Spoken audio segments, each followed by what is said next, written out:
नमस्कार दोस्तों। आज इस एक्सप्लेनर में हम एक ऐसे चुनाव की बात करने वाले हैं जिसने लिटरली भारत के सबसे मजबूत राजनीतिक किलों में से एक को पूरी तरह हिला के रख दिया है। मई 2026 के तमिलनाडु विधानसभा चुनाव। ये सिर्फ नेता चुनने की कोई आम प्रक्रिया नहीं थी। इस चुनाव ने एक ऐसी 50-60 साल पुरानी राजनीतिक व्यवस्था की नींव उखाड़ दी जिसे बदलना लगभग नामुमकिन माना जाता था। बड़े बड़े विश्लेषक और दिग्गज नेता इस ऐतिहासिक नतीजे से बिल्कुल हैरान रह गए। तो आइए इस राजनीतिक भूचाल को पूरी तरह और गहराई से समझते हैं। सोचिए जरा, आखिर एक 60 साल पुराना राजनीतिक दबदबा रातों रात कैसे खत्म हो जाता है। एक ऐसी जगह जहां दो बड़ी पार्टियां दशकों से सत्ता में बारी बारी आती रही हों, वहां अचानक एक बिल्कुल नई पार्टी आती है और सारी बाजी मार लेती है। ये सवाल वाकई हर किसी के जहन में है, क्योंकि दोस्तों ये सिर्फ एक राज्य की नहीं बल्कि लोकतंत्र में आम जनता की ताकत की एक ऐसी कहानी है जो इतिहास में हमेशा याद रखी जाएगी। और इस आने वाले तूफान का सबसे पहला और सबसे बड़ा संकेत था ये आंकड़ा 85.1% मतदान। ये तमिलनाडु के इतिहास में अब तक का सबसे ज्यादा वोटर टर्नआउट था। जरा इमेजिन कीजिए, शहरों से लेकर दूर दराज के गांव तक भयंकर गर्मी के बावजूद लंबी लंबी कतारों में लोग घंटों खड़े रहे। जब इतनी विशाल संख्या में लोग घरों से निकलते हैं ना, तो ये बिल्कुल स्पष्ट हो जाता है कि जनता सिर्फ छोटे मोटे बदलाव की मांग नहीं कर रही, वो एक बहुत बड़ा संदेश देने आई थी। जनता एक नए आगाज के लिए पूरी तरह तैयार थी। तो चलिए, इस पूरी कहानी को ढंग से समझने के लिए हम इस चर्चा को 6 हिस्सों में बांटेंगे। पहले इस ऐतिहासिक चुनावी झटके को देखेंगे, फिर पुरानी द्रविडियन ड्यूओपोली के इतिहास को समझेंगे, नई पार्टी टीवीके की धमाकेदार एंट्री पर बात करेंगे, चुनाव के आंकड़ों का विश्लेषण करेंगे, इस नतीजे के पीछे की असली वजहों को जानेंगे और आखिर में हंग असेंबली के नए समीकरणों को समझेंगे। शुरू करते हैं पहले हिस्से से, अ हिस्टोरिक इलेक्शन शॉक।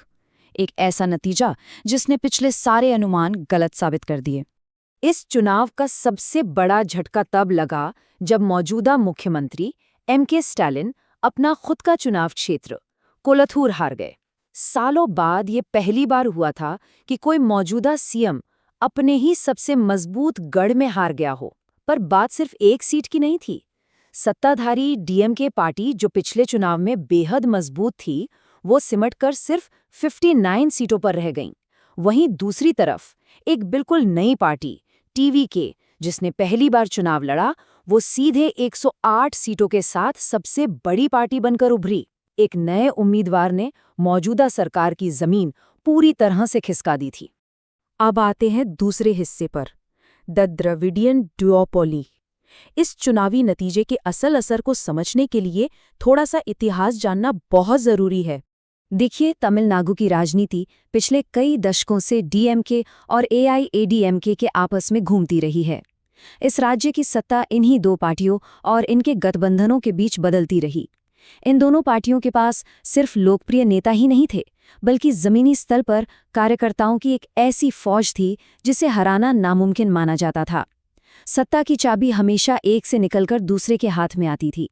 इस ट्रेडिशनल सेटअप के बाहर किसी तीसरे नेता या पार्टी के जीतने की तो कभी किसी ने कल्पना भी नहीं की थी। अगर हम टाइम के हिसाब से देखें तो 1967 में इन द्रविडियन पार्टियों का दबदबा शुरू हुआ। फिर 1984 से लेकर 2016 तक एक फिक्स पैटर्न बन गया था, जहां हर चुनाव में जनता मौजूदा सरकार को बाहर कर देती थी। एंटी इनकम्बेंसी का एक पक्का नियम। 2021 में डीएमके ने बहुमत हासिल करके सत्ता संभाली, लेकिन आखिरकार 2026 में आकर मतदाताओं ने इस पूरे 60 साल पुराने चक्र को हमेशा के लिए तोड़कर रख दिया। और यहीं से एंट्री होती है हमारे तीसरे और सबसे अहम हिस्से की, टीवीके एंटर्स द रेस। यही वो डिसरप्टर था जिसने सब कुछ बदल दिया। इस पूरे राजनीतिक चक्रव्यूह को भेदने वाली शक्ति थी तमिलनाडु वित्री कझागम, यानी टीवीके। फरवरी 2024 में प्रसिद्ध अभिनेता जोसेफ विजय ने औपचारिक तौर पर इस पार्टी का गठन किया। पर सच तो ये है कि जमीनी तैयारी 2021 से ही शुरू हो चुकी थी।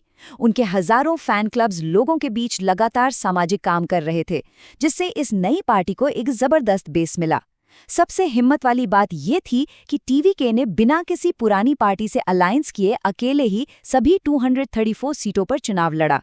और उनका मैनिफेस्टो, उसने सीधे आम जनता के मुद्दों पर निशाना साधा। युवाओं के लिए रोजगार और एक नशा मुक्त राज्य का वादा। इन वादों ने पूरे राज्य में एक नई लहर पैदा कर दी। चौथा हिस्सा, ब्रेकिंग डाउन द नंबर्स।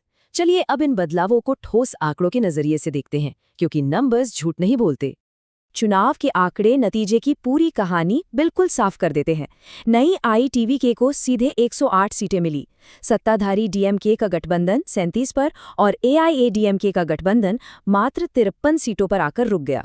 लेकिन यहाँ सबसे बड़ा ट्विस्ट ये है कि 234 सीटों वाली इस विधानसभा में सरकार बनाने के लिए 118 सीटों का जादुई आंकड़ा चाहिए होता है। TVK सबसे आगे जरूर थी, पर इस बहुमत के आंकड़े से कुछ कदम दूर रह गई। अगर हम वोट शेयर को देखें तो एक और हैरान करने वाली सच्चाई सामने आती है। TVK ने पहली ही बार में लगभग 34.92% वोट अपने नाम किए।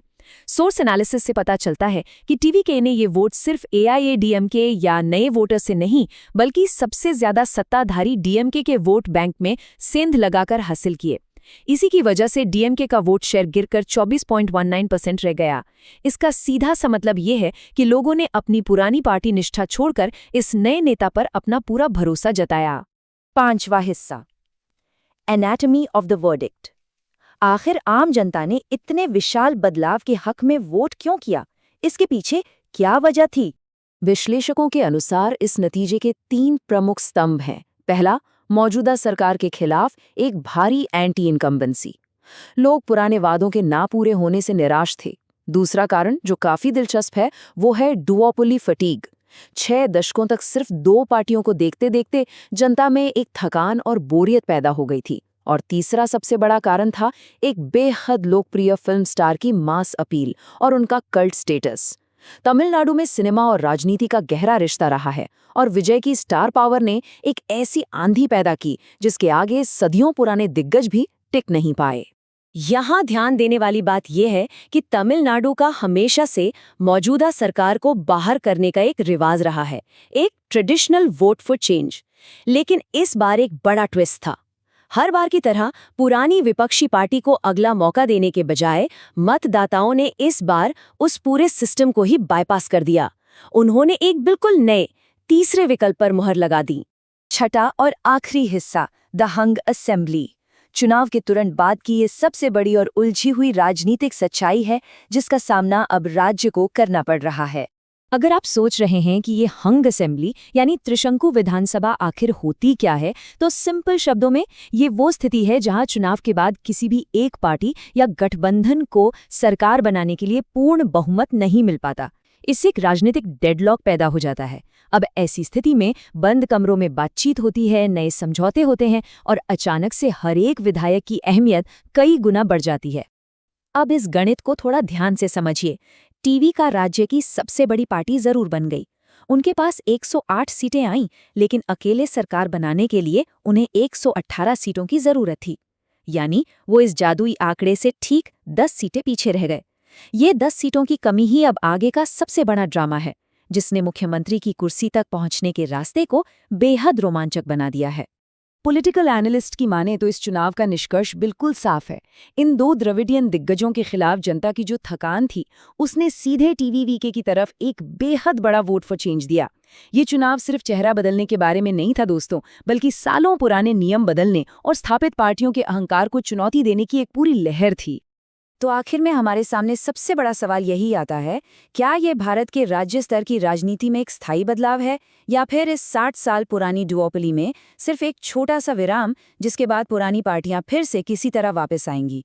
ये नतीजा आने वाले कल की राजनीति को किस नई दिशा में ले जाएगा और इस हंग असेंबली का ऊंट किस करवट बैठेगा, ये तो वक्त ही बताएगा। लेकिन एक बात तय है, इसने भारतीय राजनीति में नए रास्ते जरूर खोल दिए हैं। आगे जो भी होगा वो देखना वाकई काफी दिलचस्प होगा। इस चर्चा में जुड़ने के लिए धन्यवाद।